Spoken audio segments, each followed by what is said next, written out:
Good afternoon. How wonderful to have all of you here on this day that is so important for us as Catholics and really for men and women of goodwill around the globe.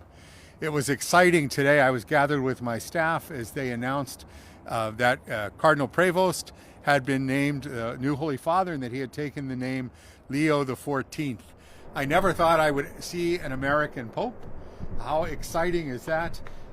Just recognizing the experiences that he's had that would be very similar to Catholics in our Archdiocese. So to have a Pope, for example, who understands Catholic schools or the struggles that parents go through to make sure that their kids can get a good education.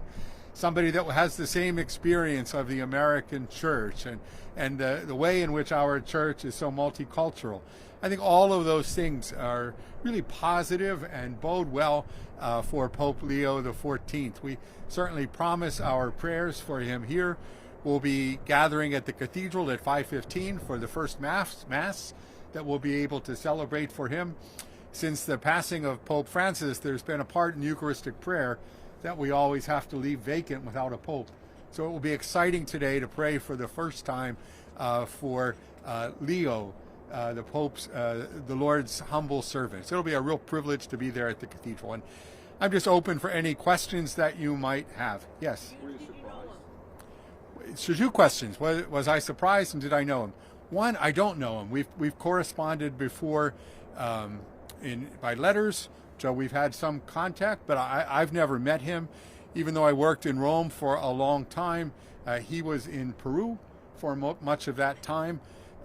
If you were watching the announcement, you heard he speaks beautiful Italian. He speaks beautiful Spanish as well.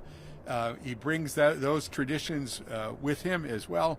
I think he's going to be a marvelous Holy Father, but I look forward to meeting him.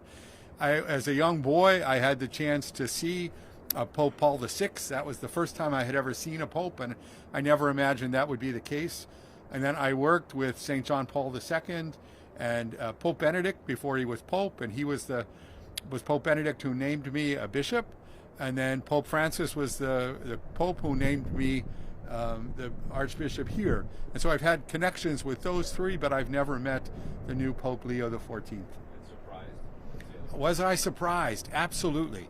I mean, not in the sense he's certainly so competent. There were so many wonderful cardinals who could have been elected. The only thing that made me really surprised was the fact that we've elected an American Pope. And just as I remember when St. John Paul was elected, and they said there was a Polish Pope, and people were just so surprised at that point. It's more surprising would have an American Pope than a Polish Pope. Why? Only because 2 things. One is that we're seen as being somewhat distant from the church in Rome, just in terms of our own experience. And then the second part of it would be the political matter. So how is it that the Holy Father is able to deal with President Trump, for example, or whoever our American president would those ties be too close or too distant? And so I just never imagined that we would have an American Pope. And I have great confidence that Pope Leo will do a wonderful job of navigating that. Archbishop, how do you think you'll continue to carry on the legacy of Pope Francis? Well, I thought it was very interesting in a couple of ways. One, he was known as probably the candidate going in that would have been the candidate of continuity with Pope Francis. So certainly has, as we heard in his opening remarks, he spoke so much about peace, which was something that was very much at the heart of Pope Francis's message, especially in these last months and last years. I mean, he spoke very much about need to reach out to those who are suffering. That's very significant. Everybody always waits to see what name the Holy Father chooses to. And Leo XIV, the last Leo, was the Pope who really did the most, I think, to promote the social teaching of the Church, social doctrine of the Church, and so, which was certainly something that was near and dear to Pope Francis's heart. So the fact that he chose Leo would suggest that that's going to be really important for him, and I think that's what we were hearing in his opening comments today as well. In beautiful Italian, by the way. Archbishop, tonight, first Mass for the Pope. Yes. Will you be delivering a homily, and if so, what will it be on, or what will you be speaking about? Yes, I wish I knew that already. I will be. I will be delivering the homily. It will probably be brief, but it's just an opportunity to speak about the role of the Pope in our church, and how important is the successor of Peter, and just the ways in which Jesus promised that he would always lead our church and that he would give us shepherds. And so this is just really one more example of that. So I'll have a better idea at 5 o'clock. What's the reaction you're hearing so far from others? Extremely positive. I mean, from all different age groups, all different areas in the country. I think everybody's excited, and just to see what it is that God has in mind for his church. What's the plan with this new choice? As I said, it's a surprise. Probably any of the cardinals would have been surprising in some way. So when just seeing the popes that I had mentioned with John Paul and Benedict and Francis, we saw that their gifts were so diverse, right? And they were able to lead the church according to their strengths, and how that's really helped the church to develop. So the interesting thing for me, not knowing Pope Leo, is to see how it is that he's going to be able to contribute to the health and future of our church as well. But I'm confident that he will. Archbishop, take us through the magnitude of this moment, not only for the 1.4 billion Catholics across the world, but specifically for the Catholics here in America. Yes, and it's really not just for the Catholics, but for all people. And one of the things that amazed me was with the passing of Pope Francis, to see how many non-Catholics, non-believers reached out and said that they're missing the moral voice that Pope Francis had offered, right? So the Pope has a global pulpit to be able to speak about issues and to do it in a way that really calls forth trust from people as well. We certainly need that moral voice in our world, and I'm hoping that Pope Leo will be able to be that voice that we need. I trust that he will. Can you take us through one of the letters that you and Pope Leo XIV share with each other?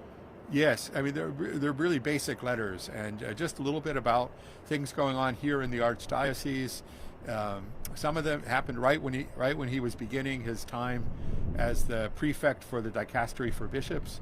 But it's not unusual that that's his office that would be responsible for working with bishops all over the world. So I'm pretty excited. He has really great credentials as a bishop as well.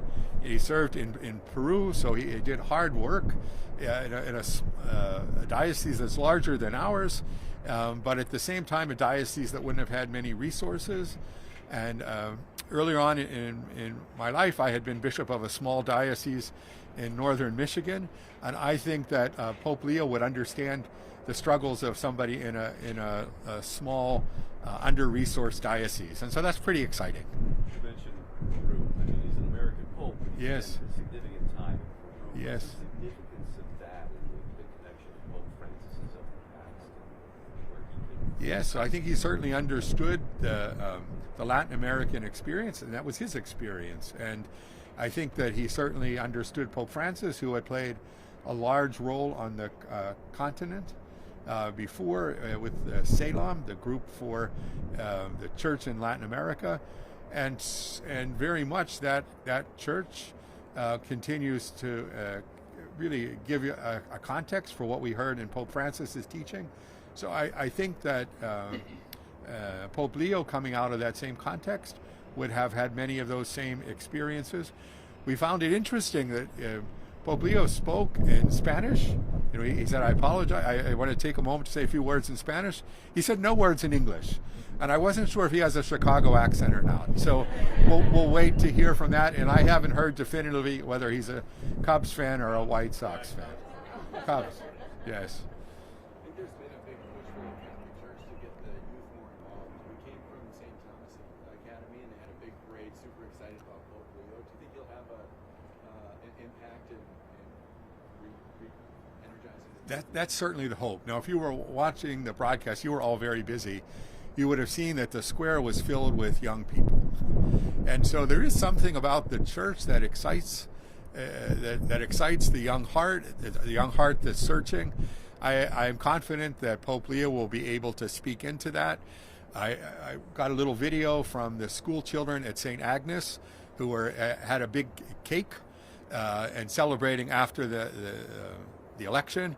I saw that our young people on the campus of the University of St. Thomas had their own white smoke, and including a white dove that appeared out of nowhere. So they found that very significant. But I'm hoping that Pope Leo will be able to energize our young people. And I've just seen that, just the way in which the Lord has used them.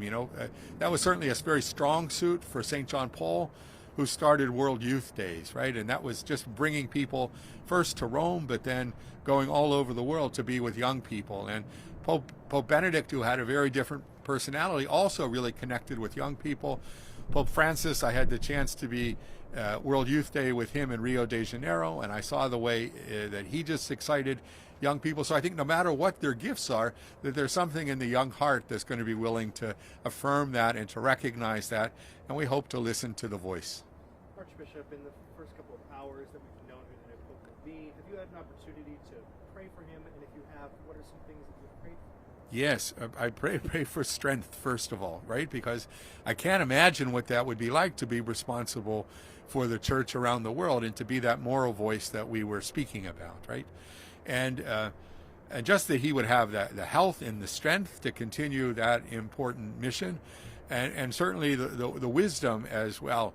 He spoke beautifully about oneness in the church, and at least many of the commentators leading up to the conclave all spoke about divisions in the church and the importance of there being a candidate, a new pope, who would be able to be that source of unity. And so that's been my prayer for him, is that he might be that source of unity for us. I'm not wearing it now. I would wear it normally at Mass. Every archbishop gets a little band of wool called a pallium from the Pope. So I had to go over and I received it from Pope Francis. But it's a sign of being in communion with the Bishop of Rome, with the successor of Peter. And just the way our church is set up, with each archbishop being in communion with the Bishop of Rome, it promotes unity throughout the whole church. And so I look forward to hearing how it is that Pope Leo will be able to lead us into that unity. Is he one of the younger popes ever? He's 69. I don't think. He seems young. He's certainly younger than Pope Benedict and Pope Francis, but he would be older than Pope John Paul. So I was reading the newspapers, your newspapers, and television programs the same way. And everybody was saying they expected a cardinal in his 70s, and so Pope Leo is younger than that. So that's a little bit on this. Back to the question of surprise, but he seems like he has a lot of energy, and I hope that will be great. And just in the work that he's been doing, even in these last 2 years, in leading the dicastery for bishops. He's responsible for the appointment of bishops in most of the world. There's somebody else that helps with that in the mission countries. But so that in itself is a huge job, and he's done that very well. Archbishop, apart from what the new Pope said in his remarks, a lot of people are saying he seemed to speak with a lot of joy and a lot of grace. What did you take of just his mannerisms, what he was wearing, things of that nature? Yes. No, I thought he was very calm. Obviously, with the benefit of a television close-up, you could see that there was emotion that was there too. But for the most part, he really maintained his cool through the whole thing, and there was a joy that was there as well as a confidence. Those of you who might remember when Pope Francis came out, he had a little bit of that deer in the headlights look, right? We didn't see that today with Pope Leo, and he was very confident in leading us in prayer as well. Really, it was beautiful the way in which he called upon the church to ask for the intercession of Mary, Jesus' mother, to guide the church. And I thought he did a really fine job with that. And there was that, I detected that joy for sure. And you could see on the faces of most of the cardinals, they were very joyful as well. So. All right, anybody, anything else? Last chance. All right, thanks everybody for coming. Thanks, Archbishop. Thank you, Tom. Thank you. Thanks.